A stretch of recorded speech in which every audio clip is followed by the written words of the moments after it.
Hello friends, welcome to my channel. ఈరోజు వీడియోలో curry వచ్చేసి దొండకాయ ఫ్రై చేశానండి. చాలా బాగుందండి టేస్ట్ అయితే. వీడియో చూసి నచ్చితే ఒక లైక్ అండ్ సబ్స్క్రైబ్ చేయండి. స్టవ్ మీద ప్యాన్ పెట్టి ఆయిల్ వేసి జీలకర్ర అలాగే ఉల్లిపాయ పచ్చిమిర్చిని అయితే ఫ్రై చేసుకోవాలి. ఇలా ఉల్లిపాయ పచ్చిమిర్చి కొద్దిగా ఫ్రై అయిన తర్వాత అల్లం వెల్లుల్లి పేస్ట్ అయితే వేసుకొని మరి ఒకసారి కలుపుకోవాలి. ఇలా పచ్చిమిర్చి ఉల్లిపాయ ఫ్రై అయ్యాక కొద్దిగా పసుపునైతే వేసి ముందుగానే కట్ చేసి పెట్టానండి దొండకాయ ముక్కల్ని. ఇప్పుడు దొండకాయ ముక్కల్ని అయితే వేసి మరి ఒకసారి కలుపుకోవాలి. ఒక 5-10 నిమిషాల పాటు మూత పెట్టి దొండకాయ ముక్కలని ఫ్రై చేసుకోవాలి.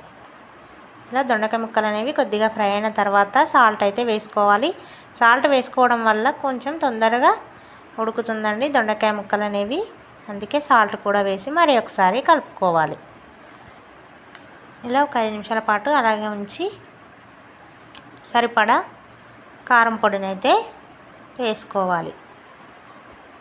ఇలా సింపుల్గా చేశానండి. వీడియో నచ్చితే సబ్స్క్రైబ్ చేయండి ఫ్రెండ్స్. ఇలా మరి ఒకసారి కలుపుకోవాలి. ఎందుకంటే మాడిపోతుందని నేను ఊరికే కలుపుతున్నానండి దొండకాయ ముక్కల్ని. సరిపడా ధనియాల పౌడర్ని అలాగే కొత్తిమీరని అయితే వేసుకోవాలి లాస్ట్కి. అంతే అండి. ఇలా సింపుల్గా దొండకాయ ఫ్రై అయితే చేశాను. ఎలా ఉందో కామెంట్ చేయండి.